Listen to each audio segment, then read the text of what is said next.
Same டைம்ல இங்கேருந்து அனுப்புனீங்கன்னா இது ரெண்டுமே போய் கிராஷ் ஆகிடும். உங்கள் ஆளு பேர் ட்ரை பண்ணி அனுப்புங்க. மேலே போயிட்டதுக்கப்புறம் பேர் நல்லா சிக்னல் வருது. வந்துச்சா மெசேஜ் எதுவும் வரலையே தம்பி. நான் மறுபடியும் அனுப்புகிறேன். எண்டில் இருக்கு பார்த்துங்க இந்த ரோடு ஃப்ரெண்ட்ஸ். கார்டிஸ் வந்து என்னை கொடுமைப்படுத்துறாரு. பைக்கோட மிரரில் இண்டி விட்டாச்சு.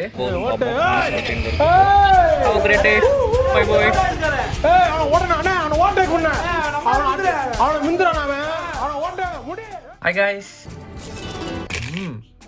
என்கிட்ட 2 பெட்டி இருக்கு. இதான் பார்த்தீங்கன்னா ரியாக்ஸோட RYLR 998 லோரா மாடியூல். தியரிட்டிக்கலி இந்த குட்டியா இருக்கு பார்த்தீங்கன்னா 2 மாடியூல் இதால 8 கிலோமீட்டர்ஸ் வரைக்கும் டேட்டாவை டிரான்ஸ்மிட் பண்ண முடியும். இது வந்து நான் சொல்லல கைஸ், சில பேர் யூடியூப்லயும் சொன்னாங்க. அதோட எங்க அண்ணனும் காமிச்சாரு. எங்க அண்ணன் வந்து 20 கிலோமீட்டர் வரைக்கும் ஃபங்க்ஷன் பண்ணணும்னு வர சொன்னாரு. இந்த வீடியோல இந்த லோரா மாடியூல்னா என்ன, இதால உண்மையிலேயே அவ்வளவு தூரம் டேட்டா டிரான்ஸ்மிட் பண்ண முடியுமா, உண்மையிலேயே எவ்வளவு தூரம் தான் இதை டிரான்ஸ்மிட் பண்ணுதுன்றதெல்லாம் ஃபுல் எக்ஸ்பெரிமெண்டடா பண்ணிருக்கோம். So let's get started. First LoRa அப்படின்னாலே LO for long, RA for range. Low பவர்ல ரொம்ப லாங் ரேஞ்சுக்கு வயர்லெஸ்ஸா கம்யூனிகேஷன் பண்ணக்கூடிய புரோட்டோகால் பேர் தான் லோரா டெக்னாலஜி. இதை பத்தின டீடைல் ஸ்பெசிஃபிகேஷன்ஸ்லாம் உங்க வெப்சைட்ல அவங்க PDF வச்சிருக்காங்க. நான் டிஸ்ப்ளே பண்றேன். ஸோ நம்ம ரொம்ப டெக்னிக்கலா எப்பயுமே பார்க்க மாட்டோம் இல்லையா, go with our practicals. So இதை வந்து நம்ம கண்ட்ரோல் பண்றதுக்கு 2 கண்ட்ரோலர்ஸ் தேவை. அதுக்காக நம்ம என்ன பண்ணலாம், எந்த ஒரு மைக்ரோ கண்ட்ரோல் வேணா நம்ம யூஸ் பண்ணிக்கலாம். Arduino ESP8266 or ESP32. நான் வந்து இதுல ESP32 யூஸ் பண்ணிருக்கேன். எதுக்குன்னா இது மூலமா ஒரு வெப் சர்வர் ரன் பண்ணி என்னோட லோராவோட ஃபுல் டீடைல்ஸ் என் மொபைல்ல காட்டுறதுக்காக. ஸோ Arduinoல வைஃபை கிடையாது, ஸோ தூக்கி போட்டுலாம்.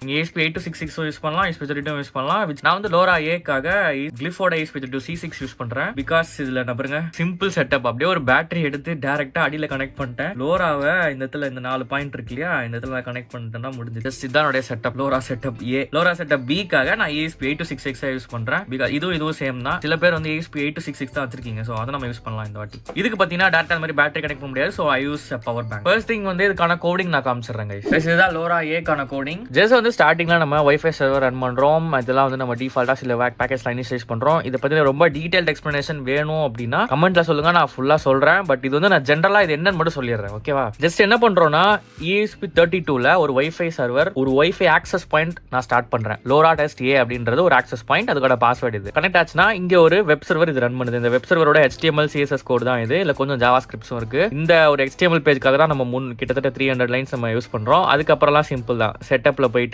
நம்ம லோரா கமெண்ட்ஸ்லாம் செட் பண்றோம். அதாவது 865 MHz லோராவை நான் இனிஷியலைஸ் பண்றேன், which means இந்தியன் ஃப்ரீக்வன்சி அதுதான். And then network ID 6 use பண்றேன். And then 80 parameters 12417. அட்ரஸ் பார்த்தீங்கன்னா 1. அண்ட் தென் இதெல்லாம் வந்து நம்ம நெட்வொர்க் டிஃபால்ட்ஸ். அண்ட் தென் என்ன ஆகும்னா ஸ்டார்டிங்ல எடுத்த உடனே நான் பீக்கன் மோட் வந்து ஆன் பண்ணிருக்கேன் அப்படின்னா பீக்கன் எனேபிள்டு.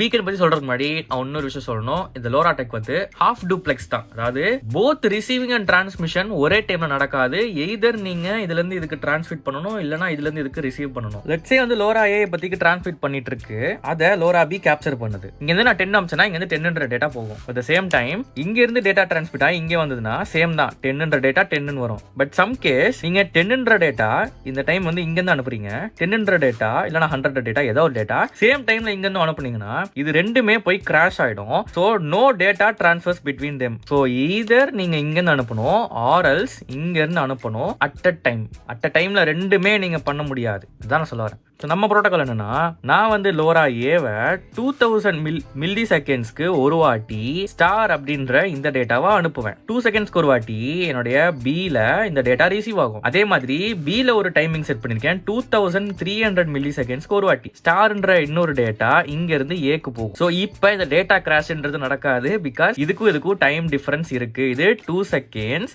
இது 2.3 செகண்ட்ஸ். ஓகே, பட் சம்டைம்ஸ் இது வந்து 2.2 அதுக்கப்புறம் 4.6 போகுமா. சோ ஏதோ ஒரு டைம் இதுக்கு வந்து ரெண்டுக்குமே மேட்ச் ஆகும். அந்த டைம் மட்டும் தான் கிராஷ் ஆகும். மிச்ச எல்லா டைமுமே கரெக்டா ட்ரான்ஸ்ஃபர் ஆயிட்டே தான் இருக்கும். இதுக்காக நான் இதை பண்றேன்னா ஒரு வாட்டி நம்ம லோரா ஏல இருந்து லோரா பிக்கு ஒரு டேட்டா டிரான்ஸ்மிட் ஆகுதுன்னா லோரா அதுல சில பல கால்குலேஷன்ஸ் எல்லாம் பண்ணி அதுல RSSI, SNR, SF இதெல்லாம் கால்குலேட் பண்ணும். RSSI அப்படின்னா relative signal strength indicator, signal to noise ratio, spread factor. இந்த RSSI அப்படின்றது சிக்னலோட ஸ்ட்ரென்த் இண்டிகேட் பண்றதுக்கு, which means இது directly proportional to distance of the two modules. Distance அதிகமா இருந்ததுன்னா இதுவும் அதிகமா அதிகமா இருக்கும், டிஸ்டன்ஸ் கம்மியா இருந்தா இதுவும் கம்மியா இருக்கும். SNR அப்படின்றது சிக்னல் டு நாய்ஸ் ரேஷியோ. என்வாயன்மெண்ட்ல எவ்வளவு நாய்ஸ் இருக்குன்றத பொறுத்து இதோட வேல்யூஸும் மாறும். இது வந்து உங்களோட குவாலிட்டி ஆஃப் த சிக்னலை டிட்டர்மைன் பண்ணக்கூடிய. Next thing SF spread factor. நீங்க வந்து LoRa A ல இருந்து ஒரு டேட்டா அனுப்பும் போதே இந்த SF செட் பண்ணுவீங்க. ஃபார் எக்ஸாம்பிள் FS வந்து நீங்க 7 அப்படின்னு வைக்கிறீங்கன்னா SF12க்கும் நம்ம இதுக்கும் கம்பேர் பண்ணலாம். SF12ல உங்க டேட்டா டிரான்ஸ்ஃபர் ரேட் வந்து ரொம்ப ஸ்லோவா இருக்கும், பட் ஸ்டில் நீங்க ரேஞ்ச் வந்து ரொம்ப ஹையா எக்ஸ்பெக்ட் பண்ணலாம். இதுல டேட்டா ஸ்பீடா இருக்கும், பட் ரேஞ்ச் கொஞ்சம் கம்மியா தான் கிடைக்கும். தான் டிஃபரன்ஸ். ஸோ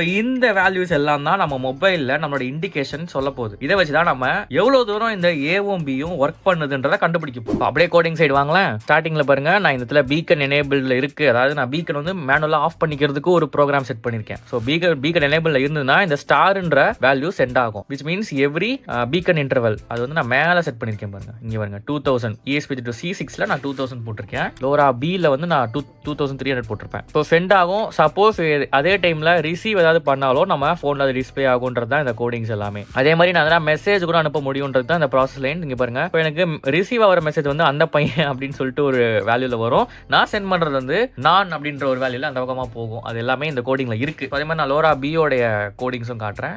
இங்க வந்து ஸ்டார்டிங்ல அதே கோடிங் தான் கைஸ். ஜஸ்ட் வந்து இதுல நான் ESP8266ன்றதுல சில பல ஹார்ட்வேர் சேஞ்சஸ் மட்டும் பண்ணிருக்கேன். கனெக்ஷன்ஸை மாத்துறதா இருக்கட்டும். ஸோ சிம்பிள் அதே மாதிரி தான். இதுலயும் SSID LoRa test B இருக்கு. அதே 1 2 3 4 5 6 7 8 தான் பாஸ்வேர்ட். இங்க வந்து பீக்கன் இன்டர்வல் 2300 மில்லிசெகண்ட். ஜஸ்ட் வந்து இந்த ரெண்டு மைக்ரோ கண்ட்ரோலர்லயும் நம்ம இந்த ப்ரோக்ராம் அப்லோட் பண்ணிட்டு நம்ம அவுட்டோர் டெஸ்டிங்காக இப்போ போயிடலாம். ஸோ இதுதான் பாத்தீங்கன்னா எங்க செட்டப். ஸோ 2 மொபைல் இருக்கு. கிளிஃபோட C6ல இருக்க LoRa A பாத்தீங்கன்னா என்கிட்ட இருக்கு. ESP8266ல இருக்க LoRa B அது வந்து டெரிக் கிட்ட இருக்கு. ரெண்டுத்துமே நாங்க ப்ராப்பரா எங்க மொபைல்ல கனெக்ட் பண்ணிட்டோம். ஸோ தென் நாங்க வந்து ஃபோன் கால்ல 2 பேரும் கனெக்ட் ஆகிட்டோம். 944 வரலையே. Blocking harass. திடீர்னு ஏதோ பின்னாடி சத்தம் கேட்டுச்சு. திரும்பி பார்த்தா அங்கிட்டு போய் விளையாடுங்கப்பா. சாரி பாஸ் அப்படின்னு சொல்லி நம்ம வேலையை பார்க்க ஆரம்பிச்சிட்டோம். டிஸ்பிளேல பாருங்க, பீக்கன் ஆஃப் பண்றதுக்கு ஆன் பண்றதுக்கு ஒரு பட்டன் வச்சிருக்கேன். RSSI வர்சஸ் டைம் ஒரு கிராஃப் போகுது. எவ்வளவு பேக்கெட்ஸ் இது வரைக்கும் ரிசீவ் ஆயிருக்கு, SNR வேல்யூ, RSSI வேல்யூவும் கீழே டிஸ்பிளே ஆகுது. அண்ட் தென் லாஸ்ட்ல நம்ம மெசேஜும் சென்ட் பண்ணிக்கலாம். ஹிஸ்டரி ஆஃப் த மெசேஜஸும் கீழே வந்து. ஸோ இப்போ நாங்க வந்து ஸ்டார்ட் பண்ணோம். நான் வந்து இவ்வளவு தூரம் நடந்து வந்துட்டேன். டெரிக் பாத்தீங்கன்னா அங்க இருக்காரு. டெரிக் ஒரு ஹாய் சொல்லுங்க.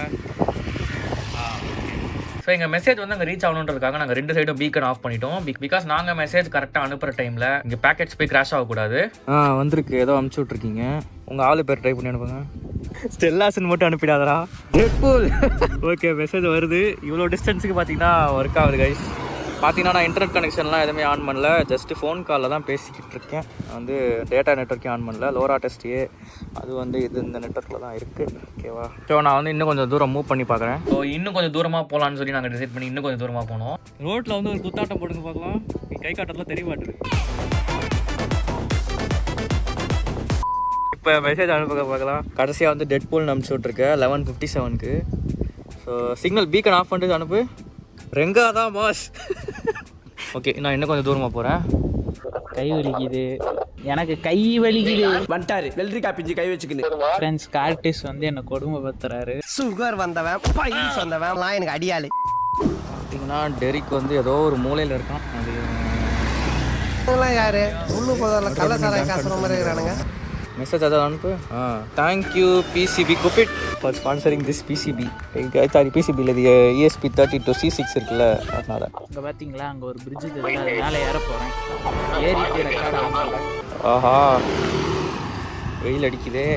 Few moments later. பிரிட்ஜ் மேலே ஏறினேன். டெரிக் எங்கே இருக்கான்னு தெரில கைஸ். நம்ம டிஸ்பிளேலேயும் அவன் இல்லை. -85 சிக்னல். நீ மேலே போயிட்டதுக்கப்புறம் பாரு, நல்லா சிக்னல் வருது. இன்னும் பார்த்தீங்கன்னா நமக்கு பேக்கெட்ஸ் ரிசீவ் ஆகிட்டு இருக்கு கைஸ். பண்ணி அனுப்பியோட மெசேஜ் எதனா வருதான் பார்க்கலாம். ஓகே, நம்ம வந்து இந்த மெசேஜ் தான் இப்போ அனுப்ப போகிறோம். அவனுக்கு அனுப்பி விட்டேன். மெசேஜ் ஏதாவது வந்திருக்கா? வந்துச்சா மெசேஜ்? மெசேஜ் எதுவும் வரலையே தம்பி. நான் மறுபடியும் அனுப்புகிறேன். நான் அம்ச மெசேஜ் வந்திருக்கா? வந்துச்சு. வந்துச்சா? இப்ப நான் தான்டா ஊரோட டாப்ல இருக்கேன். அதே மாதிரி பாத்தீங்கன்னா நான் வந்து ஒரு ஹைட்டான ஸ்பாட்ல நின்னுட்டேன். இது ஒரு பிரிட்ஜ், இதுல நான் நின்னுட்டேன். டெரிக் பாத்தீங்கன்னா அங்க பைக் எடுத்து போயிட்டு இருக்காரு.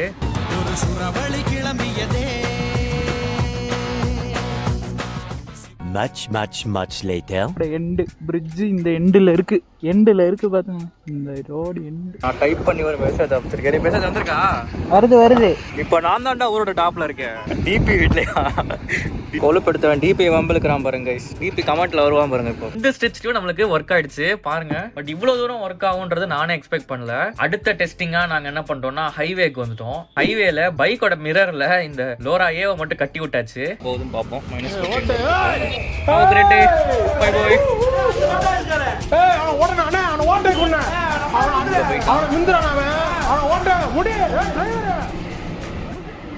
ஸ்டில் நம்மளுக்கு 104 டெசிமல்ஸ்ல இருக்கு நம்ம சிக்னல். 12 seconds later. நம்மளுக்கு இப்போ பேக்கெட்ஸ் பார்த்தீங்கன்னா ரிசீவ் ஆகல. 105 நின்றுச்சு. 116 ஓகே 116 நின்றுச்சு. பட் ஸ்டில் அவர் போனது ஆக்சுவலி 4 கிலோமீட்டர் ஸ்ட்ரெச். மேபி அவன் ஒரு 1.5 கிலோமீட்டர் 2 கிலோமீட்டர் தான் போயிருக்கான். அதுக்குள்ளே நம்மளுக்கு கனெக்ஷன் கட் ஆயிடுச்சு. அடே 20 கிலோமீட்டர் எங்கடா? இட்ஸ் கிளியர்லி மென்ஷன்ஸ் லோராவோட ரேஞ்ச் இவ்வளவுதான். பட் இதை வச்சு மட்டும் லோராவை ப்ரெடிக்ட் பண்ணிடாதீங்க. ருக்கோ ஜாரா பழி வாங்கிட்டாங்க கைஸ். எங்க போனானே தெரியல. நான் வீடு வரைக்கும் நடந்து போயிட்டு இருக்கேன். இப்போ கடல் நீர்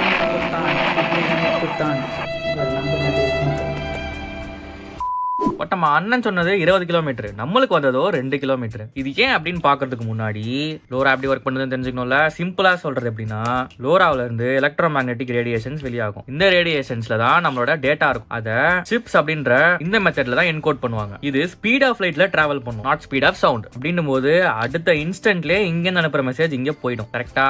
பட் இந்த டிராவலிங் பாத்ல இருக்க இன்டர்ஃபரன்ஸ்லாம் மேட்டர்ஸ். ஒரு செவுரு வச்சிருக்கீங்களோ, இல்லனா இங்க நிறைய செடி வச்சிருக்கீங்களோ, இல்லனா மனுஷங்க இருக்காங்களோ, இந்த டேட்டாவால ஈஸியா தாண்டி இங்க போக முடியாது. ஹியூமன்ஸோட பாடியில சால்ட் வாட்டர் கண்டென்ட் இருக்கிறதால இவங்க பாதி ரேடியேஷனை அப்சர்வ் பண்ணிப்பாங்க. கான்கிரீட் இதுலலாம் சிக்னல் பாஸ் ஆகும்போது கொஞ்சம் வீக் ஆயிடும். மெட்டல்லாம் பாத்தீங்கன்னா சிக்னலை ரிஃப்ளெக்டே பண்ணி விட்டுரும். இப்போ இவ்வளவு அப்டக்கிள் நடுவில் வைக்கும் போது இதோட எஃபிஷியன்சி ரொம்ப குறைஞ்சிரும். ஏன் நம்மளுக்கு அவ்வளவு ரேஞ்ச் கிடைக்கல அப்படின்றத இப்ப நான் பாக்குறேன். இதான் ஏ, இதான் B. Straight highway as told வந்து நம்மளுக்கு நடுவில் இந்த பில்டிங்ஸும் கிடையாது, மெட்டல் சர்ஃபேஸ் எதுவுமே கிடையாது. Still why we get the 2 kilometers range? We have trees, we have plants and also vehicles நிறைய பாஸ் ஆயிட்டு இருக்கு. vehicles ஓட பாடியில அதெல்லாம் மேக் பண்ணிருப்பாங்க.